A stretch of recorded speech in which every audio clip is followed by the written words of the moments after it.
Hey, what's up, guys? Writer-director Sheldon Lettich is back for round 2 to chat everything Lionheart. Mr. Sheldon, welcome back, sir. Again, I really appreciate it. It's an honor. Lionheart, 1990. I mean, it's been, 35 years?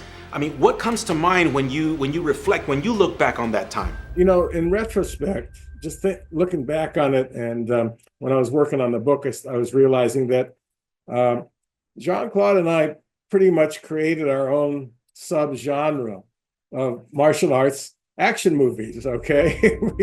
And they were whispering that this movie's going to turn out to be a complete piece of shit. It's just a choppy sake movie with this karate guy, Van Damme. So we pretty much proved them wrong, because nobody could foresee that Universal would come in and pick it up for distribution. And it became a big hit and pretty much launched Jean-Claude's career. There's this Sheldon magic that you have in all of your movies. I mean, you just feel it. And of course, you have great chemistry with Jean-Claude. You guys work so well together. Has that always been there? Have you always had that connection with Jean-Claude?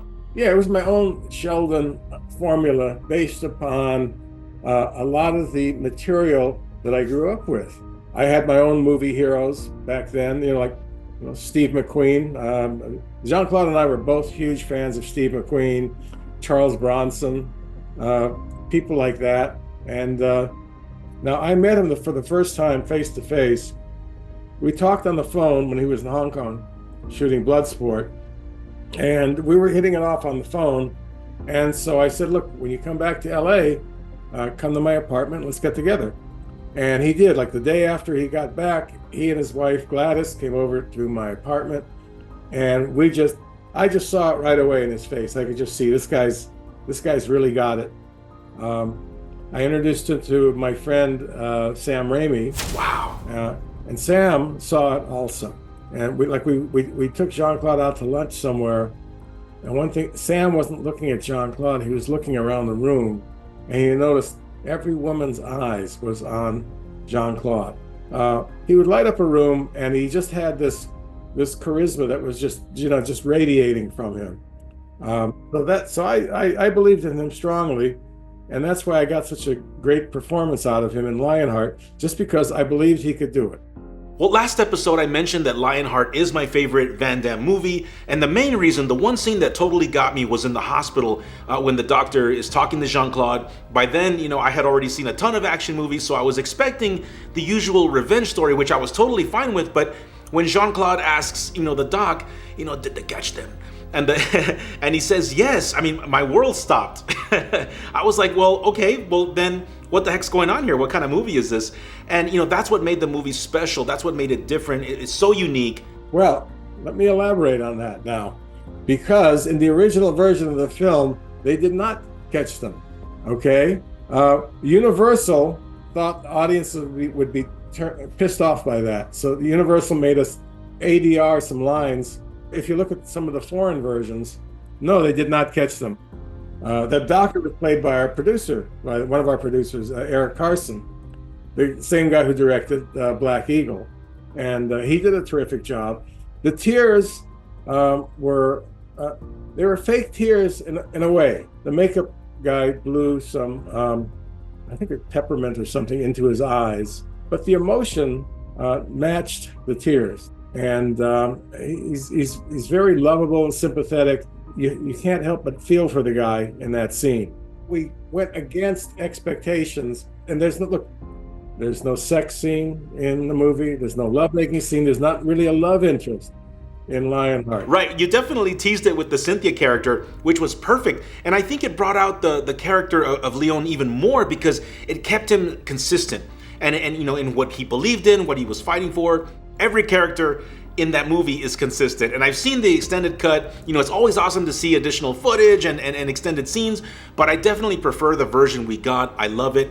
Great performances all around. Like the character Joshua. People just love that character. When the Universal did tests of the movie, like audience tests, he was the favorite character of everybody in the audience. Even more than Jean-Claude, they just loved that character. Absolutely. The ending speech, man, I mean, it's so epic. I mean, everything leading up to the final fight. Sheldon, again, you have such a magical way of filmmaking and storytelling. I mean, whether it's Lionheart, Double Impact, the hardcore, the order, all I have to do is watch the first few minutes, or all I have to do is listen to the music, and I know it's a Sheldon movie. And let me ask you this, when it comes to the soundtrack, I mean, is that part of your process as well? Because I feel like the music in all of your movies, same thing, it had that magic. Everything felt Sheldon. I'm not a musician myself, but I know a lot about music. And I've always been very involved and hands-on. The final fight in Lionheart is just magnificent. It's just full orchestra, and that's a terrific piece of music. Every sequence was given a lot of attention. We were trying to do something very different. We had good fighters, that's why the fight scenes look good. We had good actors, that's why the acting scenes are good. We did something very different, and it worked. Audiences responded. Now, with our next movie, we did a 180 on that. Okay, so basically, they killed my parents.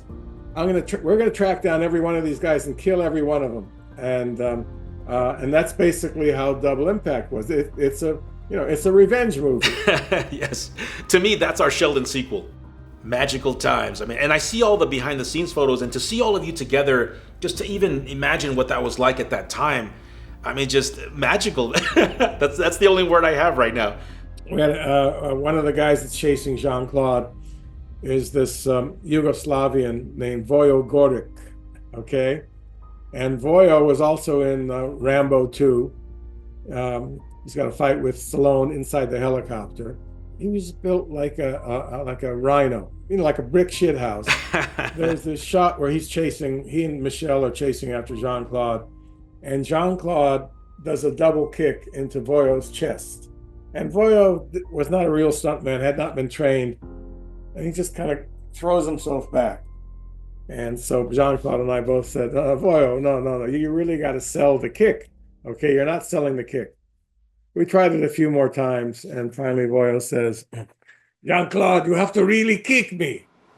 And Jean-Claude says, are you sure about that? No, don't kick me. It's not going to hurt me. Okay? So if you see the film, you see Jean-Claude give him the double kick in the chest.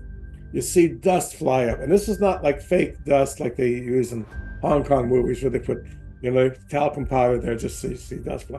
This is actually dust flying from his jacket. And he gave him a solid kick, and Vojo goes flying back. And then after I said, cut, Vojo looks at Jean-Claude and says, Jean-Claude, much better. Mr. Sheldon, thanks again, sir, for being here. I really appreciate it. Okay, and you've had some very insightful questions too, and I appreciate that. And very few people bring up the music, but for me, that's a very important part of the entire process. So I'm glad that you mentioned that. It's just so inspiring. I mean, your story about Sam Raimi and having lunch with Jean-Claude, I mean, how cool is that? And there's the one photo you sent me where you're in the middle and you've got director Josh Becker on the left, then you have Bruce Campbell on the right. I mean, those were definitely some awesome times. Thank you. So epic. Guys, thank you so much for watching. If you haven't already, get your MVD Rewind Collection copy of Lionheart, Double Impact. It comes both with Blu-ray and DVD together. There's lots of bonus features behind the scenes. I will have links in the description. And don't forget to check out Sheldon's book, From Vietnam to Van Damme. Buy it, read it, and enjoy. Links are in the description. Thank you so much for watching. Thank you for believing, and we'll see you soon. Cheers.